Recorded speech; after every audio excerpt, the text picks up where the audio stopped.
السلام علیکم ورحمۃ اللہ وبرکاتہ۔ یہ جگہ خوشنما تھی، سارے صحرا میں سرسبز تھی۔ اندر پانی کا چشمہ تھا جس نے جھیل بنائی، درخت تھے جنہوں نے سایہ دیا۔ کسی فرعون کو یہ مقام پسند آیا تو اسے تفریح کا مقام بنایا، اپنی خدائی کے ثبوت میں یہ بت بنایا۔ اس میں تہ خانہ رکھا اور یہاں عیش کی۔ آسمان نے کوئی اور رنگ دکھایا، سورج ادھر سے ادھر ہو گیا، فرعونوں کے ستارے ٹوٹ گئے اور مصر میں دوسرے باطل مذہب آئے۔ آخر میں حق کی فتح ہوئی اور مصر نے کلمہ لا الہ الا اللہ سنا اور خدا کے حضور سرخرو ہوا۔ لیکن کسی نے نہ جانا کہ باطل ان پہاڑوں میں زندہ رہا۔ الحمدللہ ہم نے خدائے عز و جل سے رہنمائی لی، باطل کا یہ نقش بھی اکھاڑا اور اس ریگزار کو پاک کیا۔ اس جگہ کو سواروں کے گھیرے میں لے کر فوج نے پتھر کے اس ہیبت ناک بت کو مسمار کر دیا، چبوترا بھی گرا دیا، تہ خانہ ملبے سے بھر دیا۔ باہر سینکڑوں حبشی حیران اور خوف زدہ کھڑے تھے کہ یہ کیا ماجرا ہے۔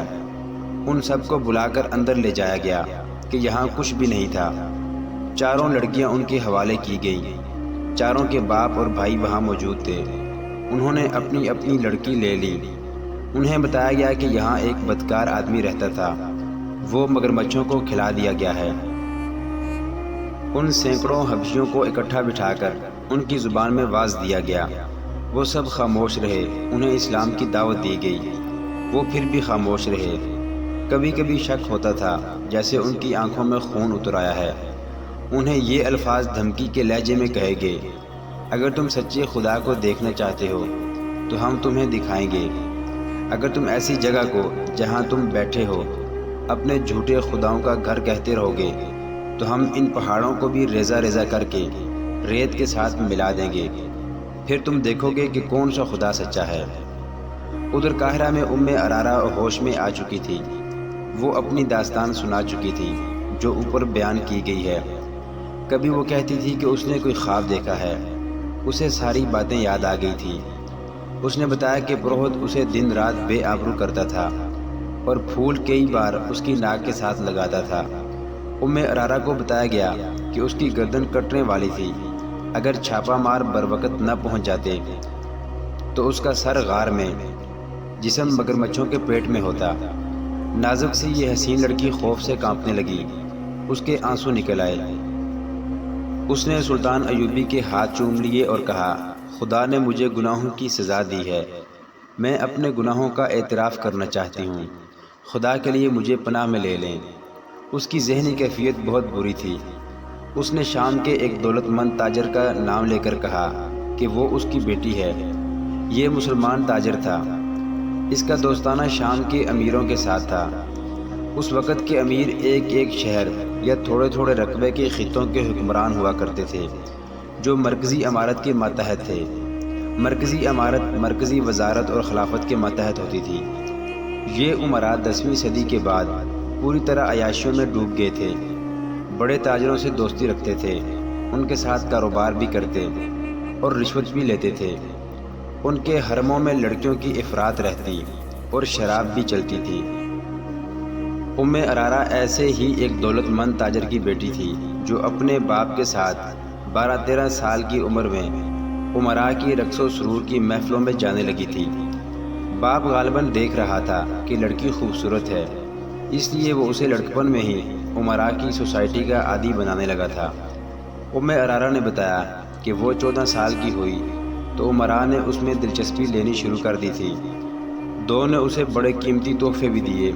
وہ گناہوں کی اسی دنیا کی ہو کے رہ گئی۔ عمر کے 16ویں سال وہ باپ کو بتائے بغیر ایک امیر کی در پردہ داشتہ بن گئی، مگر رہتی اپنے گھر میں تھی۔ وہ دولت میں جنی پلی تھی، شرم و حیا سے آشنا نہیں تھی۔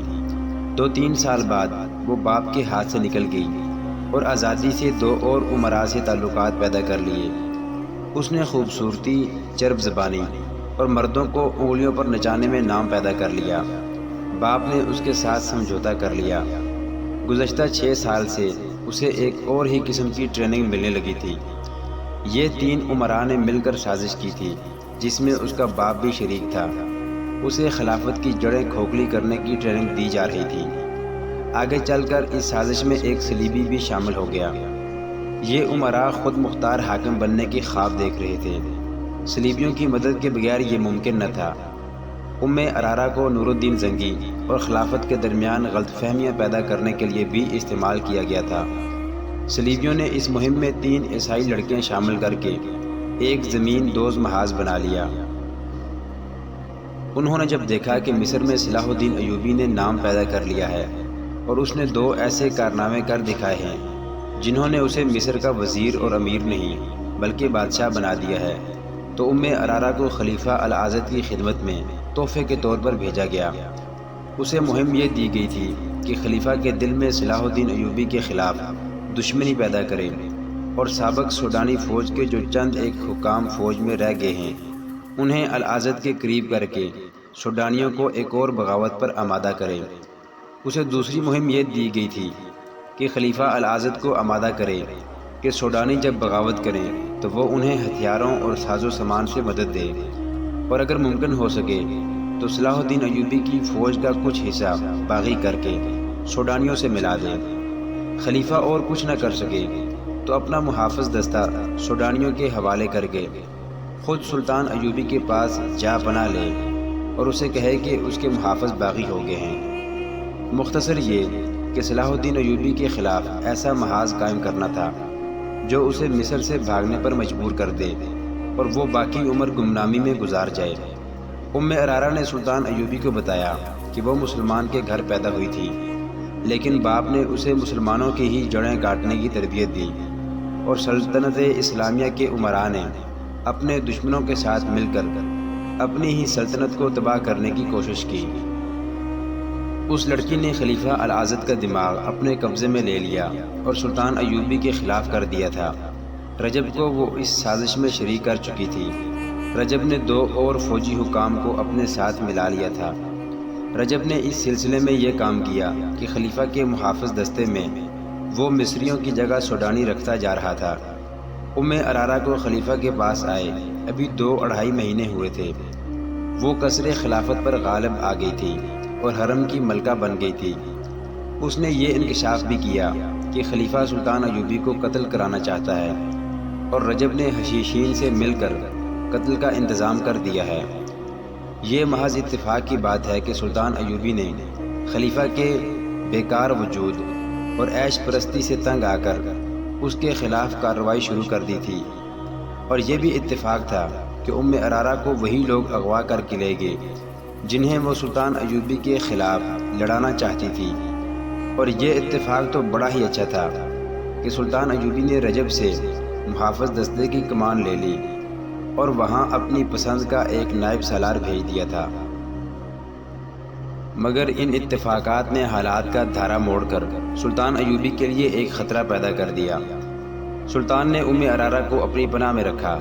لڑکی بری طرح پچھتا رہی تھی اور گناہوں کا کفارہ ادا کرنا چاہتی تھی۔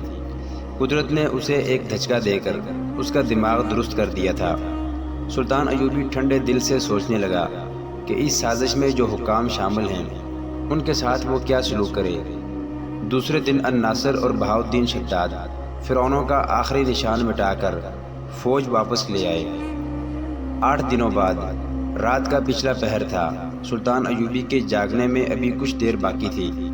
اسے ملازم نے جگا دیا اور کہا کہ الناصر، علی بن سفیان اور 2 اور نائب آئے ہیں۔ سلطان اچھل کر اٹھا اور ملاقات کے کمرے میں چلا گیا۔ ان حکام کے ساتھ ان دستوں میں سے ایک کا کماندار بھی تھا جو شہر سے دور گشت کرتے رہتے تھے۔ سلطان ایوبی کو بتایا گیا کہ کم و بیش 6000 سوڈانی، جن میں برطرف سوڈانی فوج کے افراد ہیں، اور اس وحشی قبیلے کے بھی جس کے عقیدے کو ملیا میٹ کیا گیا تھا، مصر کی سرحد میں داخل ہو کر ایک جگہ پڑاؤ کیے ہوئے ہیں۔ اس کماندار نے یہ عقل مندی کی کہ عام لباس میں 2 شتر سوار یہ معلوم کرنے کے لیے بھیجے کہ اس لشکر کا کیا ارادہ ہے۔ ان شتر سواروں نے اپنے آپ کو مسافر ظاہر کیا اور یہ معلوم کر لیا کہ یہ لشکر قاہرہ پر حملہ کرنے جا رہا ہے۔ شتر سواروں نے لشکر کے سربراہوں سے مل کر صلاح الدین ایوبی کے خلاف باتیں کی اور کہا کہ وہ بہت سے آدمیوں کو اس لشکر میں شامل کرنے کے لیے لائیں گے۔ یہ کہہ کر وہ رخصت ہو آئے۔